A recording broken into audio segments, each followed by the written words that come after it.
refer to as the universe or as cosmos is essentially a complex amalgamation of forms. All these forms, planets, stars, the whole systems, these are all forms. When these forms evolve over a period of time to become efficient forms, seemingly perpetual, they have become seemingly perpetual in our experience because of the perfection of geometry that they have arrived at. It's not something that it suddenly happened. Each one of these forms have evolved over a period of time. Certain forms which evolved beyond a certain point. When I say a certain point, if a form evolves beyond what the human form is competent of doing, then we would refer to that as the divine form, because anything that is above our capability and competence becomes divine in our experience. So when we say divine forms, the misunderstanding in the monotheistic religions is that those who have many forms have lost their way. That is, they do not know what divinity is, they have invented too many images. These forms are not invented, they're derived. By observing the nature of the universe, identifying that certain forms are able to perform and exist in a reverberance which is beyond what is normally considered human, then all those forms we identified as divine forms, which are worthy of looking up to. Above all, these are forms we have to learn how to use, how to become accessible to these forms which are more competent forms than our own form. There are natural forms on this planet which can function in a higher intensity than the human form, or we can assemble forms, or we can create forms, a certain combination of forms which will function in a higher way than the way we are right now. In fact, the whole system of yoga is just about arranging or rearranging your own form. These 114 chakras, which are a certain energy forms by themselves, if we rearrange them in a certain way, the same human being who has just flesh and blood, living within the compulsive nature of that dimension of life, can suddenly be transformed into a higher possibility. It is those people who have transformed themselves or the geometry of their existence to a higher level, either by realization or by understanding or by sheer intensity of energy or emotion, they have transformed themselves into a higher geometric form so that their very presence exudes a completely different dimension of energy, a complete different possibility becomes available around those forms. Then we refer to those forms as divine forms. So in India, such people get referred to as Bhagwan, or there are so many other names which essentially means godlike or divine. The nature of the human body has come with a certain arrangement. There's a whole science which has become a very quasi kind of science these days because of the intuitive sciences have fallen on bad places because general integrity in the society has fallen.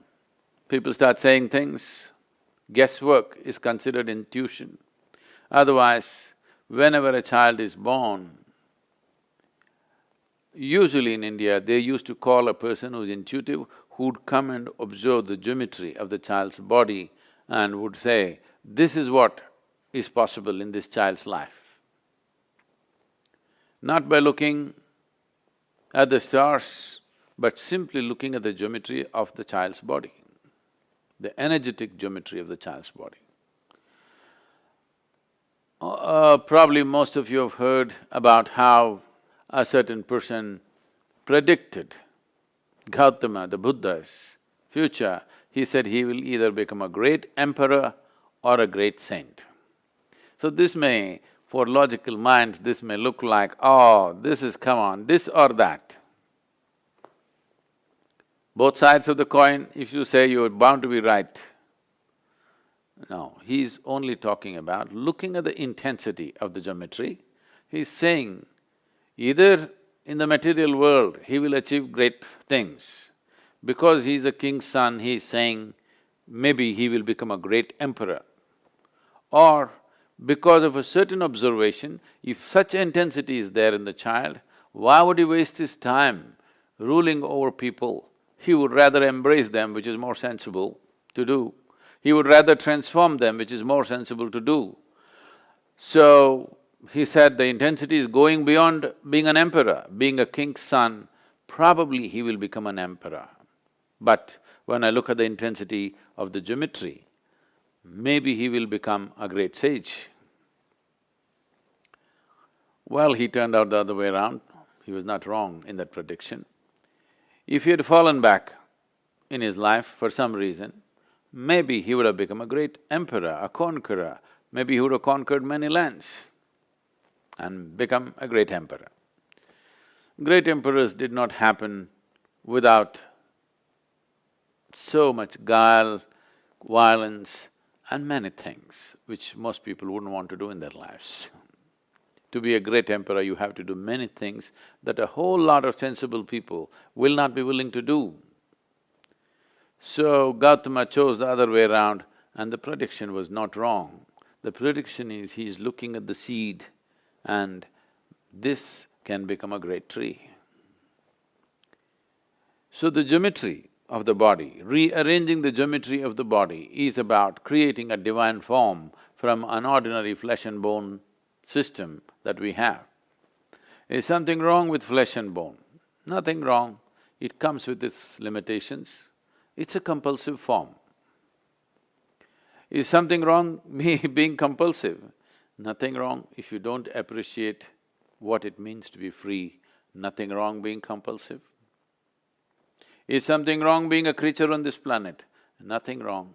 It is just that if you die without exploring the possibility of being something more, human life does not get fulfilled. Every life, from the smallest to the biggest, is aspiring to become a full-fledged life. Because the human being has come with this possibility which is quite limitless, because of that, people are trying to fix their ambitions and goals in their life.